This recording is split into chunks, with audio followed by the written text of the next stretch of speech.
Welcome back. You're now watching the political segment on the weekend show. When we talk about government and governance, I remember learning about separation of powers where they say one arm should act as a watchdog to the other. And so there's the executive, the legislative arm, and the Judiciary. judiciary.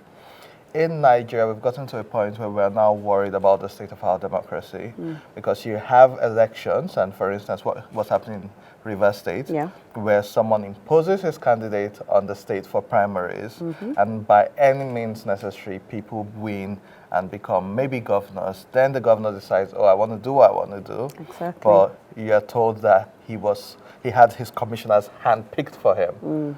And then you now see what has happened with the local government election in Rivers State. At what point is politics and this democracy actually about the people? At what point will this lawlessness stop where we've seen the House of Assembly in Rivers State get bombed and burnt down at some point?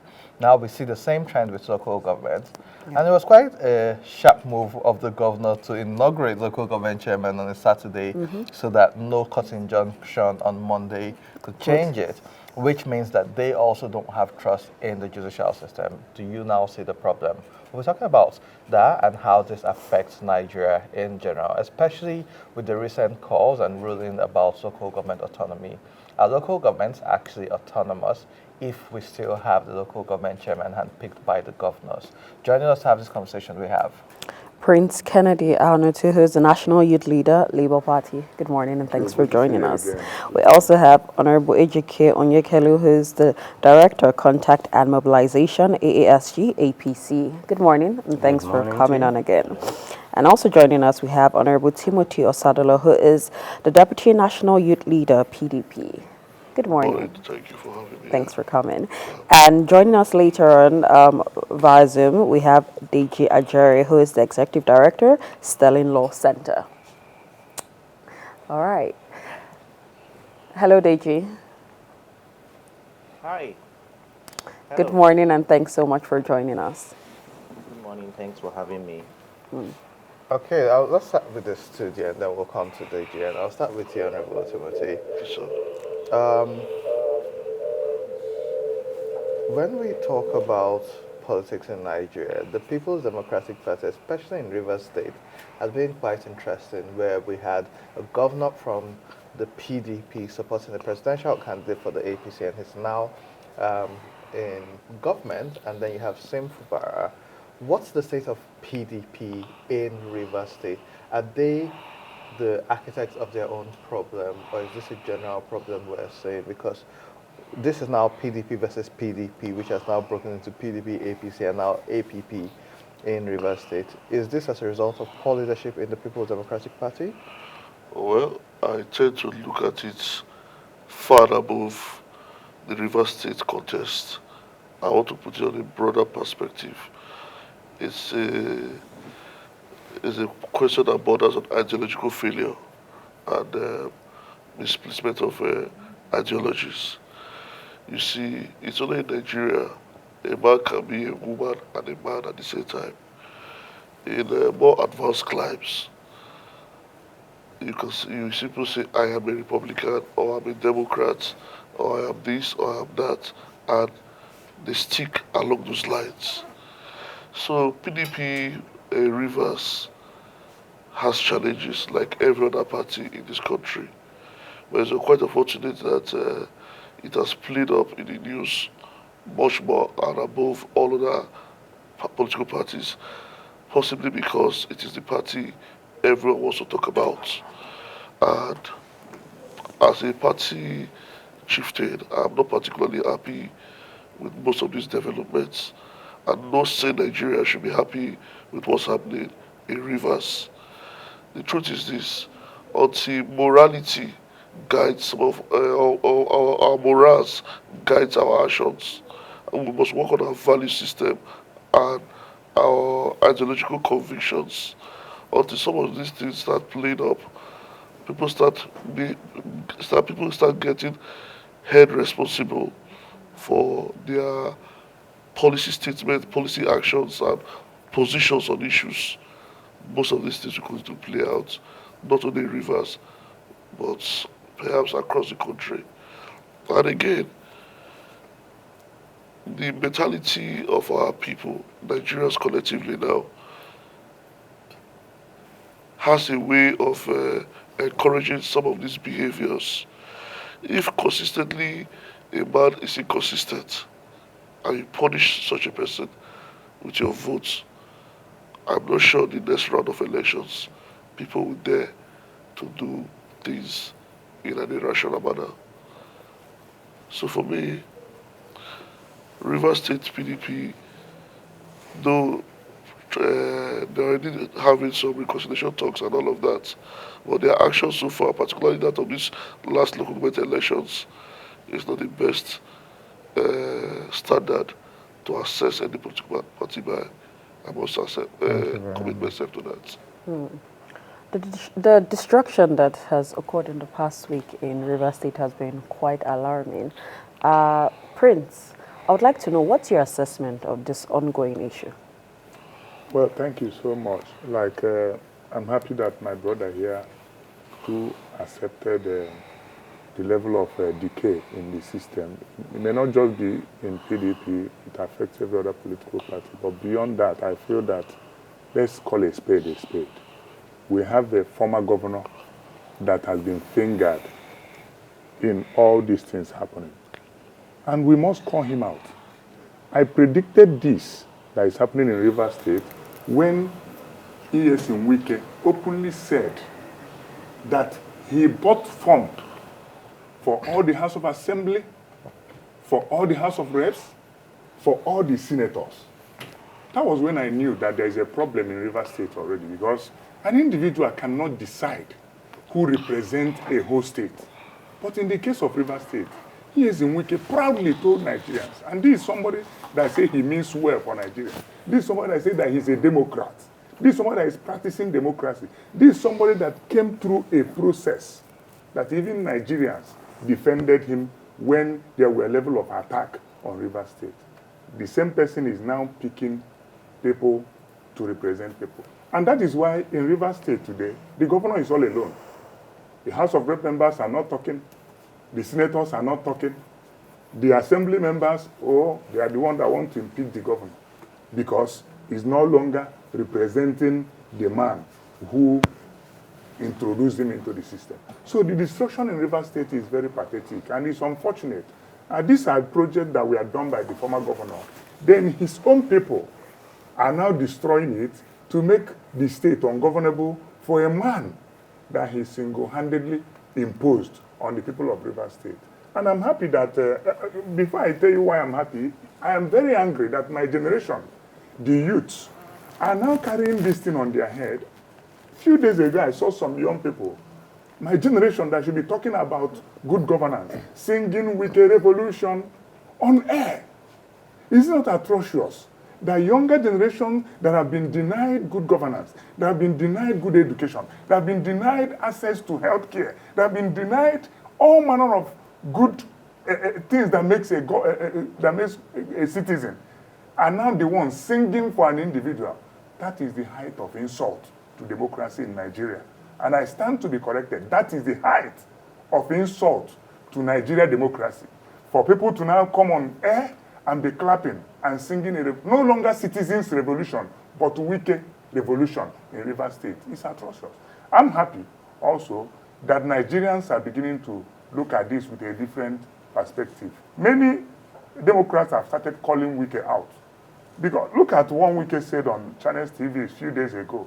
This is the same man that said, he's not representing me. That's the same man coming to impose his will. Okay, how can you make a governor and you choose all his commissioners and he's a governor? You decide who is his chief of staff and he's a governor. Who does that? Even my dad today didn't play any role in deciding who I will marry. He didn't play any role in deciding where I will live. My dad don't play any role in deciding where I will travel to and who comes to my own house. More or less, a political partner deciding who becomes my immediate staff, who is the chief of staff, that decides whatever happens in my office. Who does that? So that is the height of insult to people of Rivers State. And it's unfortunate that the youth of Rivers State are watching. Let them be watching while Rivers State goes down. And I don't have problem with Wike working for the current administration. In fact, I'm one of those that feel that if you have something to offer in any government, it's only in Nigeria and part of Africa that when you win it all. In other parts of the world, you don't just run governance with only people that are from your party.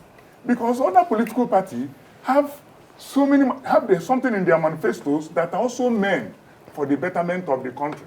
So it was only here that will make it an enmity thing that once I become president, every other political party goes obsolete. They are no longer having anything to contribute. Go to China. China is only Xi Jinping that is the president, but Xi Jinping funds about 8 political parties that they have in China. The CPC of China is funding other political parties. They bring their people to come and contribute to policy because they also have followers. They also have citizens who believe in them. So those citizens are part of the country who now define what those citizens get. So if Wike is working for the president, at this level, the president should even caution Wike. If you want to work for this government, you settle down, focus on my mantra, and not interfering with Rivers State. So I feel that as a youth leader, as a young man, these people have failed us because it's a cartel thing now. It's a cabal thing that once you are not inside their cartel, you are not part of the governance. And that is what is holding us. And that is what will hold us if care is not taken to the next 20 years. If care is not taken, this cabal system of governance will hold Nigeria for a very long time. Thank you. Before we bring in Deji for his legal perspective, you highlighted something which is quite important, and the governor of Rivers State stated it as well. That in the president's statement, he had said that the governor should ensure that there's peace and calm in the state without mentioning the other parts, which is Nyesom Wike, and he was like, this doesn't speak to fairness. I caution everybody involved. However, Honorable GK, we've seen that besides the government of the day winning elections, in Edo State, there was a bit of a shift. And so the PDP with an incumbent governor wasn't able to get his candidates to win the election. The APC won that election. And so we can still see a bit of shifts within the system. I don't know if this is about the people or about the structure, or if people were just happy with the APC candidate in the state. But what's your overview as a member of the APC? Yeah, thank you very much. All said and well said. Before I'll come to that. You know, before now, I completely turned blind eyes for the happenings in Rivers State. You know why? Why? Because predecessors and the anointed. It's very simple. That he who brings you to power. We don't know what happened at Inalun. Okay? We don't know the agreement. We don't know the loyalty. We cannot speak. But it is very simple. It happens in so many states like Enugu State, the likes of Sullivan and Chimalo case and that about. But the Rivers State matter has come to, it has come to a situation that everybody must be concerned. You know why? The judgment passed by the court asking Fubara to represent the 800 billion 2024 budget, and also either suspended or removed as House of Assembly Speaker being reinstated, as I will say. I have seen that there is a huge threat already. And Fubara, as it may, is risking impeachment. And if that happens, the Ijaw people will not take it lightly. I am concerned about Nigerians and if there is any chaos or anarchy that are logged within this process, the most targeted will be pipelines, destroying and vandalization of pipelines. And you can see, Rivers State is an oil-rich state. And where I can state emphatically that our source of survival basically on oil sector. And River State is an oil-rich state. So you can imagine if pipeline is being affected. This is where my concern is right now. Because what happens to you, I believe that what it says to one, it says to all. What happens to you may, in one way or the other, affects me. No matter how I try to pretend that it doesn't concern me. River State crisis has become a national concern as far as Nigeria is concerned. And I will ask, that must be tackled so that this I just said, or in my own prerogative, foreseen, will not come to play. Because it will not be nice. We are already facing some situations in Nigeria, hardship and all about, but I wouldn't dwell much in that. That is not the reason why I'm here. But I must tell us that we must not add to it. And that is it. Yes, you know, I come across a video of Nyesom Wike, the former governor of Rivers State, current FCT minister, said that, or stated, if I should quote him, some person said that he will not respect or work or obey the governor because he's a small boy. But he made a comment. He said, do you know what it takes to be a governor? That is not about the age that anybody that said that footballer is a small boy must have to rethink. I don't know if you are getting where my point is coming from. Now get this. You know, why I said in Ab Initio, I turned blind eye because I know how those things play out. And being the personality involved, Nyesom Wike, who doesn't back down on any fight. That is him. And I think we have a resemblance in character there. But that is by the way. Who doesn't back down? I look at this, I say, okay, he picked this guy. Just like what my brother said. I think it has come to a point in time that in politics, let's stop this anointing of a thing. Let's stop it completely. Okay? If you are leaving office, leave office. Yes. All right? Let the people decide. But my problem is also the people. Because even the youth, which are called the electorate, they don't even respect their core value. That's the point. With a few change, you begin to do what you're not supposed to do. At the end of the day, you cry more than what you do. Stop disturbing people. But you guys are the one that is crying this sort of thing. But my point is this. It has come to a point that we should stop this anointing. You leave office, you leave office. Let the people decide who comes to lead them. Because there is no way I want anointing. First of all, my interest is to remain politically relevant. I must have an interest that you must protect. And at the point whereby the agreement is now default, what happens? You want to fight back because you want to also prove the superiority, the godfatherism that's been played out, because that is why I brought you to power. I brought you to power for a particular interest, and it must be protected. And this is it. Understand? Okay, now, court also notified the suit of a footballer against some House of Assembly members over defection. You can imagine the whole situation in Rivers State now.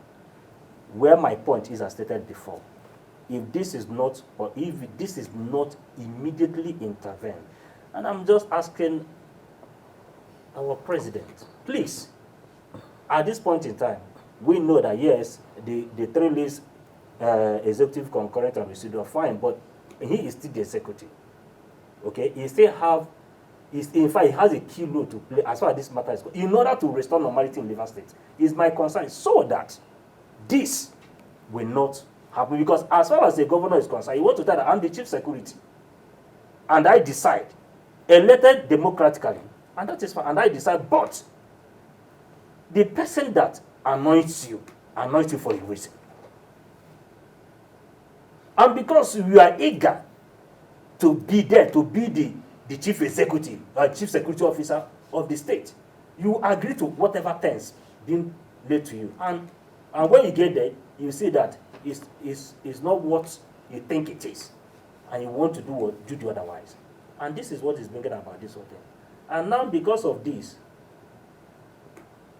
Rivers State, if not quickly intervene, is sitting at a time bomb that anything could happen anytime soon. And if that is not quickly apprehended, to curb this whole situation. Believe me, you and I that seated here, when the heat rises from there, we felt it, we must definitely feel the impact right here. We definitely hope it doesn't come to that, and Exactly, we that's my can't point. let few people Yeah. with their selfish interest Yeah. affect 200 million people, it's and not so acceptable. we need to sit up to that. But let's bring in DG. DG for a legal perspective. We've seen with Rivers State, there's been one ruling and another, one ruling and another with the House of Assembly. And also, secondly, as the chief security officer of the state, does the governor actually have the right to tell the police to leave elections and stay away from certain parts of keeping security, ensuring security in the state? Okay, well, thank you very much for having me again. Let me say that, well, it is politics is for politicians. Politicians play politics, and that's what they do, essentially. And it is understandable that politics will naturally involve negotiations and then trade-offs. And whatever it is that has been traded between Governor Fubara and the erstwhile Governor Wike, now Minister of FCT, should not affect the interest, welfare, and well-being of the people of Rivers State. Now, quite understandably, they might have had this. They might have understandings that there might have been disagreements between them, but it is not impossible for these things to also be. I mean, it's only natural that where you have a group of people, there will be some sort of conflicts. These conflicts should not then degenerate into crisis. The problem we have is the unfortunate situation where the judiciary has allowed itself to be entangled in this power struggle, issuing series of conflicting orders that have only served to deepen the political crisis. And it is what another very disturbing event is the partisan and ignoble behavior of the Nigerian police in handling this situation. Now, if a governor constitutionally is the chief security officer of a state, what it means is that he has the prerogative, I mean, to invite the police to take certain actions or the other. I mean, while the commissioner of police itself may not take directives directly from the governor, but then the governor has the prerogative to also tell them how he wants the work done in the state. In the last local government elections, the role that the police played is totally ignoble. It is something that is worthy of condemnation by all right-thinking people. And of course, I have already said to the role played by the judiciary. Can you imagine a situation where a judge would sit down and give an order that is apparently unconstitutional? The role of the police is to maintain law and order at all times, irrespective of whatever it is, whether the activities are legal or illegal. Their role is to maintain peace, law, and order, security at all times. How can a judge then sit down and now make an order specifically asking the police not to provide security for a particular state? It does not, it goes beyond all forms of logic that one can. I think the Nigerian Judicial Council must start taking discipline of erring judges very seriously now. You see, because this crisis has demonstrated how the independence of the judiciary is not only vital for resolving disputes, but also maintaining the integrity of the democratic processes. The police, I mean, refrain from providing security, citing the judgment of the court, but see how peaceful the elections went, even more peaceful than in some elections where the police were involved. What does that tell you? It tells you that at the end of the day, the police themselves could actually become a problem for our democracy. The events in Rivers expose how judicial rulings can be weaponized in political conflict. And therefore, the argument that a lot of us have been putting forward that the process of appointment of judicial officers must be a lot more transparent.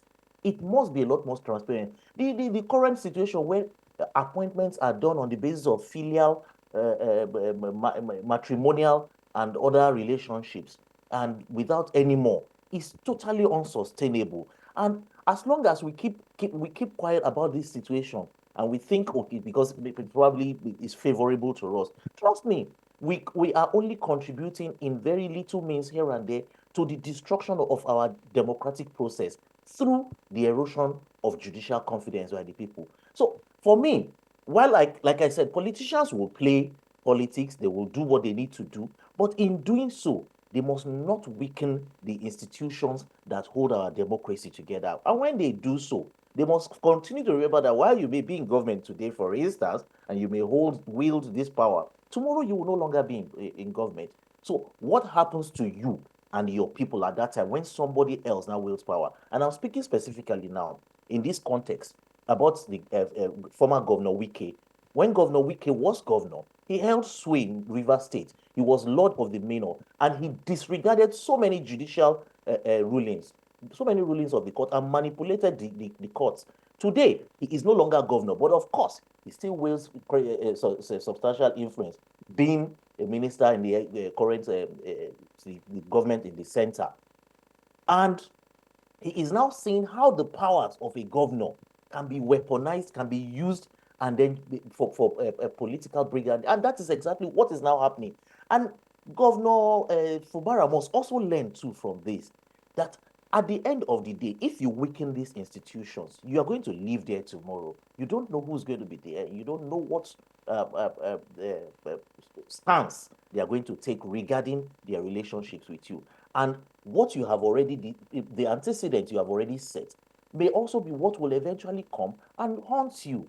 So it is important that we learn, but politicians never learn. Now, while politicians never learn, those who head these institutions that are meant to serve as arbiters and umpires in the entire democratic processes, like the courts, like the police, must not lend themselves to be used as tools to weaponize political to be weaponized in political conflicts such as this. Because at the end of the day, when that, like my brother said, at the end of the day, when the chips are down, we all will be losers if we're not careful. I am also concerned about the aloofness of the president in all of this. The president seems to be more concerned about the political benefits or his political interest in all of this. He does not see how this current situation in Rivers State can be very, very damning. President Bola Tinubu seems to have taken a back seat, allowing the crisis to fester. His failure to decisively instruct former Governor Wike, who is a sitting minister in his government, to step back and allow peace to reign in Rivers, it is troubling. Of course, everybody knows the role that Wike played the pivotal role that Wike played in Tinubu's victory in the last presidential election. But that should not be the reason why the president will be reluctant to rein him in and on the platform of political expediency, allowing that to becloud his judgment. The danger here.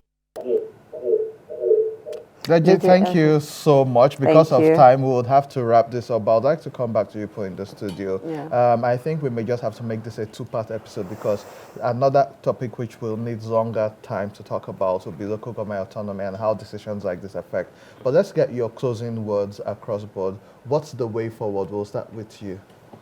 Well, the way forward, we have all been calling names, Governor Wike, Governor this, Governor that, Governor this. It's a systematic problem. It's a problem that bedevils all stratas of our nation, from the executive, judiciary, and the legislative, even to we the people. We all share in this problem. Now, the way forward, going forward, is this. Nigerians must learn to hold their leaders accountable. That's one. Nigerians must learn to assert and insist that the rule of law, as propagated by former President Yar'Adua and Ebele Jonathan, not only comes back, but is practiced. And we should discontinue the era of strong men and build stronger, viable institutions. I don't want to call the IGP, the PA to the president now, but he should also know too that most of the failures of the police force has to do with his own leadership. Now, the truth is this. A fish, no matter its size, cannot get rotten if the head is not rotten. So most of this our problem comes from the senior managerial level or leadership of such organizations. So we must put people that are credible and must have check and balances within the system. That's my own system. Thank you very much. I think he has mentioned it. We need to hold our leaders accountable. And again, we must think about the future of Nigeria. That is the most thing that should drive our current leadership, because by the next 10, 15 years, so many of them cannot even stand on their own. So what happens after your 15 years on earth? Will Nigeria still survive? Do you want Nigeria to go back to ancient time, or you want Nigeria to move forward? So let the future drive these current leaders that want to impose people that are their acronym, their father, their uncles and uncles' children and all this into government. Let the future drive them. Go to other countries, China, Germany, go and see development. They are not thinking about who they will impose. They are thinking of what they will impose to make the economy strong, to make security strong, to make the health system working, viable, to make entrepreneurs, look at the entrepreneur we just had, to make entrepreneurship, more effective. People will invest in Nigeria within 2 weeks. Instead of making profit, they are losing their capital. So it's a problem. So let these leaders that we have now think about the future. Let them not continue to think about being a lord. Nobody becomes Lord forever except the Lord Almighty. Thank you, President Kennedy. Honorable, 1 minute. Yes, thank you very much. Yeah, my friends have said it all. My take in all of this is that, first of all, I pray in earnest that normality should quickly restored in Rivers State, which is the main reason why we seated here. And secondly, that Nigeria should be a place that each citizens will freely, survive, and that is it. Let's create a habitable environment. We that are in power at this point in time, believe me, take it or leave it.